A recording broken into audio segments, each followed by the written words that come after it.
राधे जय राधे राधे जय राधे जय।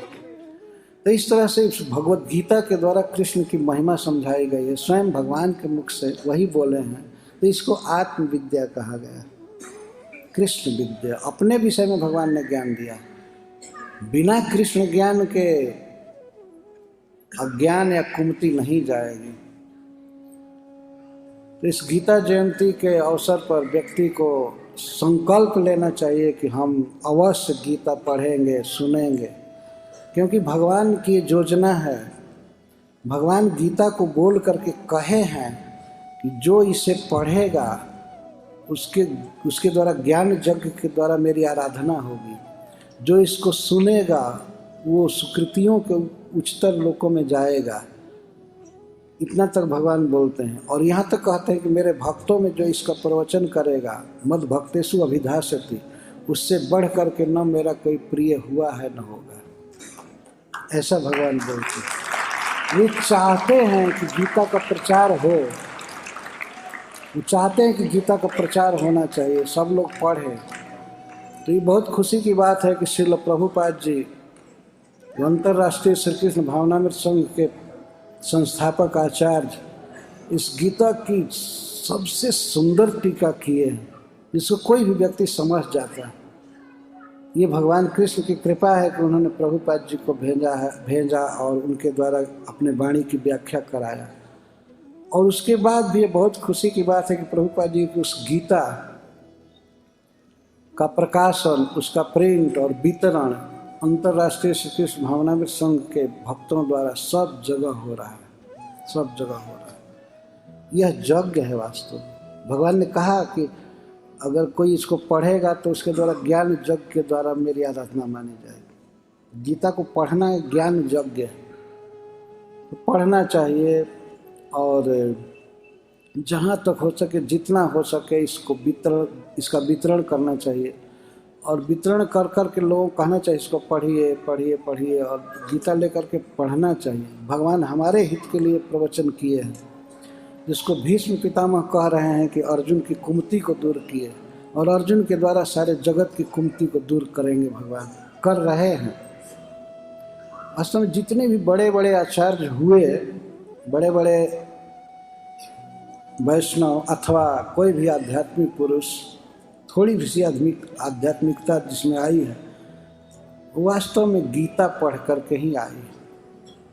जैसे महात्मा गांधी तो कहते हैं कि गीता मेरे लिए माँ है और मैं गीता के दूध से पला हूँ। जब हमारे जीवन में कोई निराशा आती है, कुछ बातें समझ में नहीं आती है कि हमें क्या करना चाहिए, तो गीता पढ़ता हूँ तो कोई ना कोई आलोक मिल जाता है, कोई ना कोई श्लोक हमें बल दे देता है। लोकमान्य तिलक तो गीता को कर्म शास्त्र कहते हैं कि ये कर्म की प्रेरणा देता है। उनके गीता भाष्य बहुत प्रसिद्ध है, तो गीता के प्रेमी थे, पढ़ते थे। संत विनोबा जी गीता पढ़ते थे। मतलब वर्तमान काल के जिनको लोग बड़े बड़े मनीषी समझते हैं, जैसे अरविंद, ये सब गीता पढ़े। और जितने भी शुद्ध वैष्णव भक्त हुए हैं वे सब गीतामृत से पले हुए हैं, गीता को मानते हैं।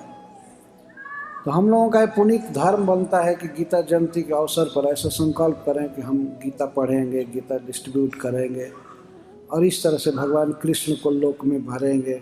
गीता पढ़ करके लोग कृष्ण के भक्त बनते हैं। इस कान में कभी कभी ये निकाला जाता है, किसी भक्त से पूछा जाता है कि आप कैसे भक्त बने, तो अपने जीवन के प्रसंग को बताता है कि मैं गीता पढ़ करके हुआ। कई भक्त ऐसे गीता पढ़ करके कृष्ण के भक्त बने और शुद्ध जीवन जीने लगे। मांस नहीं खाना, शराब नहीं पीना, जुआ नहीं खेलना, अवैध स्त्री संग नहीं करना, ये सब है गीता पढ़ करके लोग सीखते हैं और भगवान कृष्ण को अपने जीवन का भाग्य विधाता मानने लगे। वो तो ईश्वर हैं ही, पर अपने संबंध को गीता पढ़ करके लोग पहचानते हैं, विशेष करके श्रील प्रभुपाद जी की टीका पढ़ करके। तो इसीलिए इस गीता का प्रचार होना चाहिए। और बड़ी सुंदर व्यवस्था है, बहुत सुंदर प्रकाशन, प्रिंटिंग, सब कुछ है। ये कृष्ण की दया है। उन्होंने तो प्रवचन करके केवल योजना बनाया, सोचा कि इसका प्रचार होना चाहिए, लेकिन हो रहा है प्रभुपाद जी की कृपा से और प्रभुपाद जी के अनुगत भक्तों की कृपा से सब कुछ हो रहा है।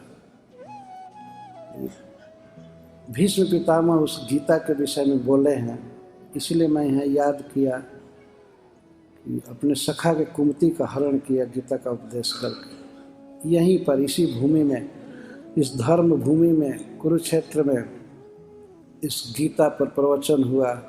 तो वास्तव में यह ज्ञान की भूमि है, भक्ति की भूमि है, विश्व का हित करने के लिए, अविद्या हरने के लिए, सबको ज्ञान का प्रकाश देने के लिए भूमि है।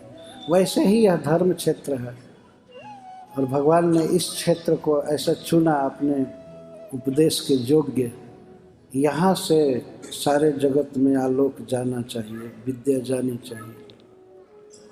हरे कृष्ण, जय Shri Prabhupada. Hare Krishna, Krishna Krishna, Hare Hare, Hare Rama.